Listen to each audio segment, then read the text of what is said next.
Hi everyone, Matthew Donovan here. This is the June update for my 2017 resolutions.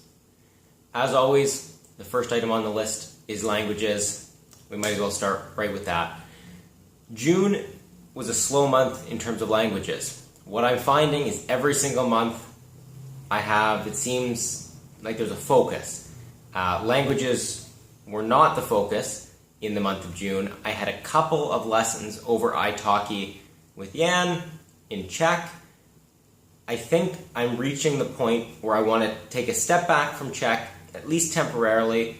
What I'm planning on doing is focusing on French for a little bit. My goal is to attend the Festival des Langues, the language festival in Montreal at the end of August. It's people from all across the world will be coming in to Montreal. I'm not entirely sure what the conversations will be like, what the seminars will be, or what the panels will be. It's a conference, so I don't know entirely what will be going on, but it will be focused on languages, language learning, and language learners. And I definitely don't need French to attend. There will be lots of people there who can't speak French, but as a Canadian, it's in Montreal. I spent almost 10 years working on French through the school system, through elementary school and high school in grade 9. My French was never great after grade 9, once I had done all the French and right when I had stopped. But if I'm going to Montreal, I want to at least make an effort, spend a little bit of time to see if I can improve my French. So that's the goal. I haven't booked anything for the language festival, the Festival des Langues, but my goal is if I can get my French up to at least a passable level. I don't need to be any good. I just want to be able to have basic beginner conversations. It'll be interesting. It will be an interesting experience. I think 100%. I'm very interested to go, especially since it's so close to home. It's only about 5-6 hours to get to Montreal. I would definitely like to go. There were other language festivals or polyglot symposiums, polyglot conferences, whatever you want to call them, all across the globe. There's one happening in September, I believe, in Reykjavik in Iceland. There's one that just happened last month in Slovakia. I've been watching some of these videos. Great to see everything that's going on. I look forward to going, but as I said, more of a goal for myself. I'd like to get my level of French up to work on that. I've booked a couple lessons on italki. We'll see how July goes on that front. But in terms of June, I was doing some progress. I did some lessons on my own on Link, reading through, listening. I've definitely made some progress. There are words that I couldn't quite get a grasp on before that now when I look through them, I know what the words are. They pop right into my head. So definitely taking a little bit of a break, stepping back, definitely helps. Obviously, that can't be the only way. If I were just to sit here without any new input, words that I've never seen before in my life, regardless of how beneficial it is to just step back for the words that I may have seen once or twice, there's no new input coming in. Input is the only way to learn these new words, right? It just makes sense. If you've never heard the word for doctor, how would you know what it is? You need to hear these words to be able to use them in conversation. I've done a little bit of that on Link.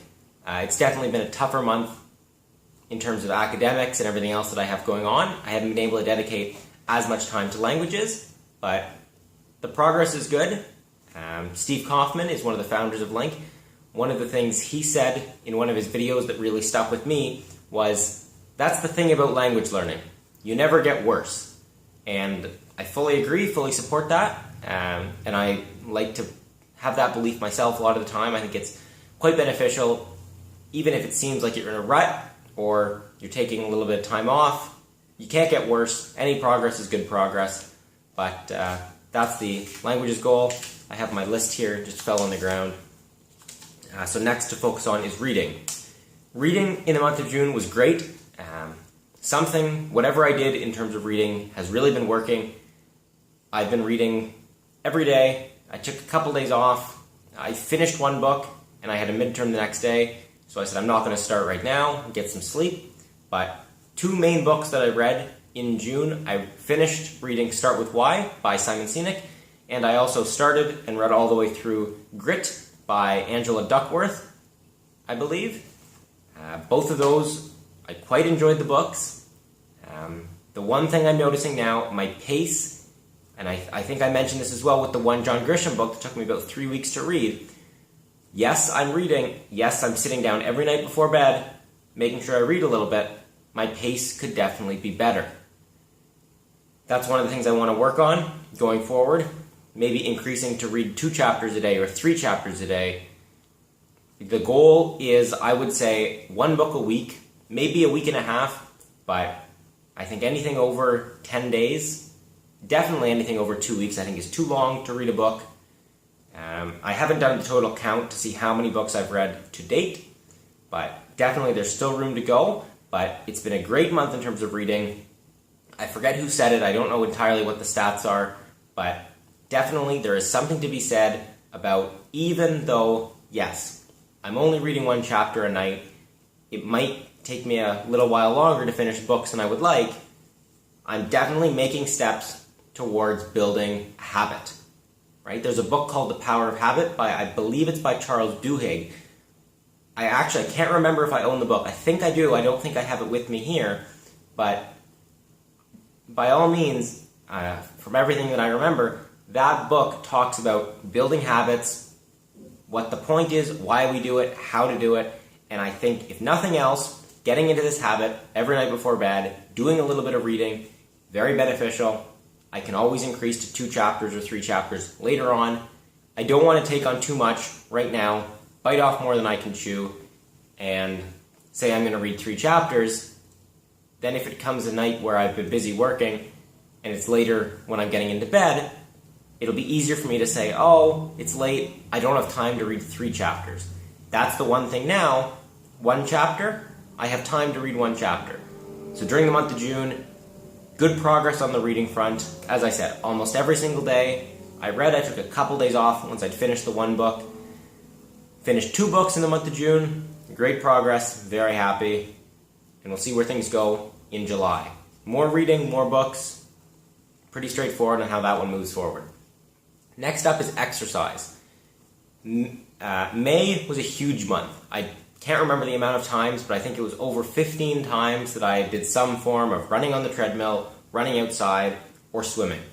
June was still a very good month. Almost 10 times I went out and did some form of exercise. Primarily swimming.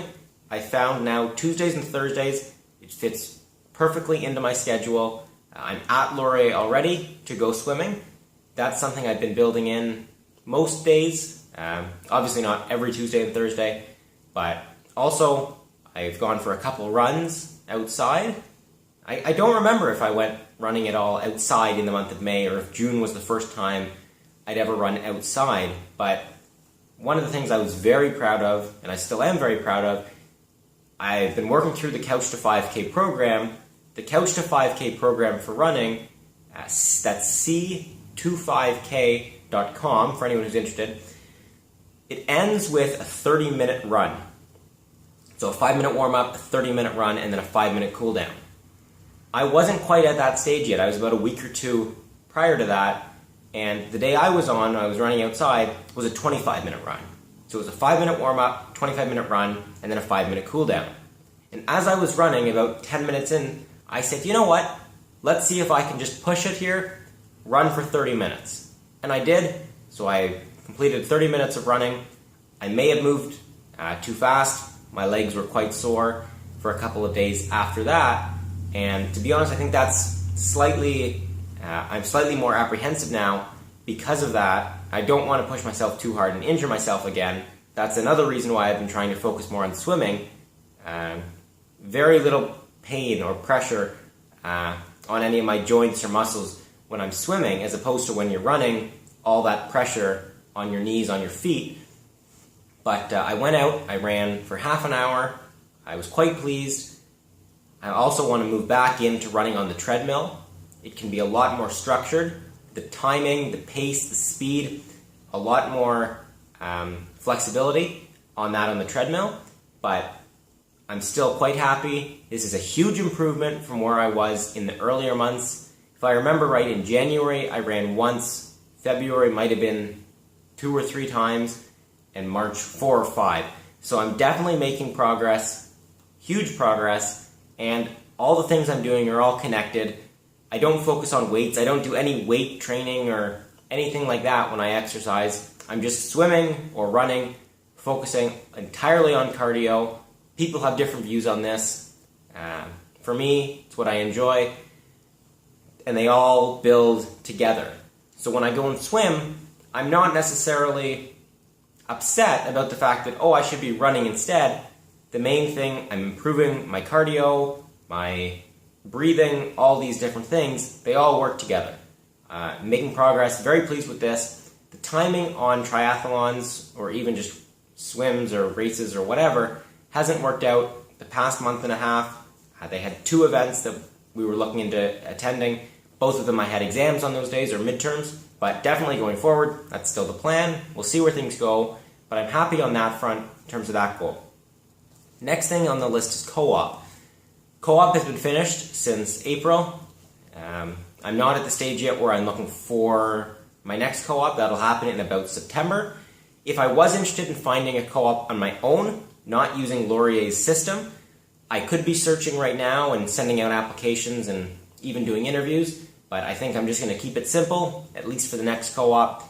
Go through Laurier's system, and they have great jobs, great opportunities, and a lot of networks and connection within the Waterloo region, which is ideally where I would like to work, just so I can stay close to Laurier and with everything else that I'm doing. So that's the goal. No progress on this front in this month, just because of how the months are working. Next up is GPA. This has been a tough semester. There's been a lot going on. It's been different to be at school in the summer months, the spring and summer months. There are a lot fewer people on campus, especially at Laurier. Waterloo still has a good number of students, but Laurier is almost always empty whenever I go onto campus for any reason, as well as the weather, much hotter, much nicer weather, and I've also been playing softball. All these things, it's been a lot tougher of a semester I've been finding, and as well, this seems counterintuitive, but there's less going on in terms of volunteer activities, and it's Parkinson's law that says work expands to fill the time allotted to its completion. So because I have a lot fewer activities going on, I actually have a lot more time to work on everything. All right, I have a lot more open time in my schedule, but as a result, it seems like I'm less productive, right? Because I have all this time, and I can say, we'll make dinner or make breakfast. I've been spending a lot of time. My breakfasts in the morning probably take me an hour to prepare. I'm making smoothies and bacon and warming up waffles and eating all this. It takes me a long time in the morning compared to what it used to. I quite enjoy the breakfast, but it's a matter of making sure the time is focused on those good activities and the proper activities where they should be. But June was a good month, lots of midterms, lots of tests. Things overall are going well. A couple months ago, I'd said I was thinking of increasing my goal to even be a little bit higher than a 10.5 GPA. I don't know yet where I'll end the semester. The midterms that I've got back overall have been quite good. I've been quite pleased with my results, quite high marks. It depends on the courses. There are some topics, some courses that are much more difficult than others, but the huge thing, as always, are the final exams. My statistics final exam will be worth 65% of my final grade. I have other courses where the final exam is worth 60%, 55%, 50%. It's a big deal to really do well in the final exam, and as good as my performance on the midterms has been, it could all be for nothing, or could all be lost depending on how I perform on these final exams. So it's too early to tell.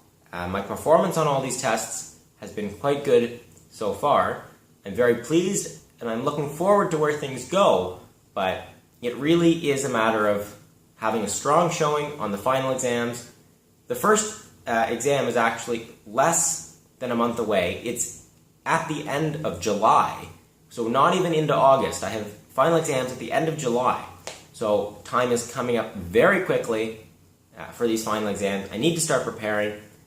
my performance on them will largely dictate how I do overall, but definitely GPA-wise, regardless, I think I'm in a good position, even if I'm not quite at the level I had initially hoped for. But as always, it's too early to tell. I've been worrying and stressing about these tests and midterms and everything that's going on. Just write them, see how they do, see how they go. But final goal here is getting involved. Over the summer term, as I've said, it's much more difficult to get involved. There's a lot that's going on and a lot fewer people on campus. That being said, I've received some great news during the month of June. I had previously applied to be both a business TA for Business 111 in the fall term. That's the first year, first term business class. And I'd also applied to be a member of Laurier's JDCC case competition team. We attend, there's about 30 of us on the team. We'd go to different universities depending on where the event is being hosted, and we participate in case competition events. So those were the two things I'd applied for, and I've actually been accepted for both of them. I've been offered positions for both of them. I'm very pleased. Business TA is a paid position, so it's not a volunteer activity per se, but it will definitely be a good way to get involved. My understanding is every single Wednesday night, they have a team at trivia at Laurier. I've only been a couple of times, but I quite enjoy going to trivia. So I'm really looking forward to that in the fall term, but there will definitely be a lot on my plate. I'm very glad to see that both of those things, I heard back in the month of June. Initially, I was thinking maybe I'll get one. I've applied for two, maybe I'll get one. I was extremely pleased to have received offers for both of those. I think it will definitely be a great experience. I will definitely be very, very busy in the fall term. But you know what? It's 4 months. It's only 12 weeks of classes. I'm sure I can make things work. I'm sure I can manage. I'm sure I can balance. It will definitely be tough. I may need to reevaluate once these things are finished. Once I'm sitting here next year, about this time, maybe in 10 months from now, I will need to evaluate how the choices were, what I enjoyed, what I didn't enjoy, to figure out what I want to do going forward. But I'm very pleased to have been accepted to, and offered a position for all of these activities that I've applied for. It's been a good month in terms of that, looking forward. Not a ton, as I said, has actually gone on in this month, but definitely planning for the future. I'm quite excited for how things are going to go. I think that's the update for now. I think I've touched on almost everything that's happened in the month of June. As always, thank you for watching these videos. If nothing else, it's a great way for me to talk to the camera. I've mentioned this a few videos ago. Great way for me to talk, outline my goals, and really talk about, have I been making progress? Have I not? And if I haven't, why and how am I going to fix that? It's a really great way of keeping myself accountable and forcing me to put these updates down and really quantify the progress. I know there are some months, especially with languages, where I think, oh, I've made some good progress with Czech or with even in the past with German or Italian, but then when I really sit down and look at it, I say, where am I now compared to where I was? What progress have I actually made instead of simply thinking that I made a lot of progress? So I quite enjoyed these videos. As always, thanks for watching, and I'll talk to you next month. Bye.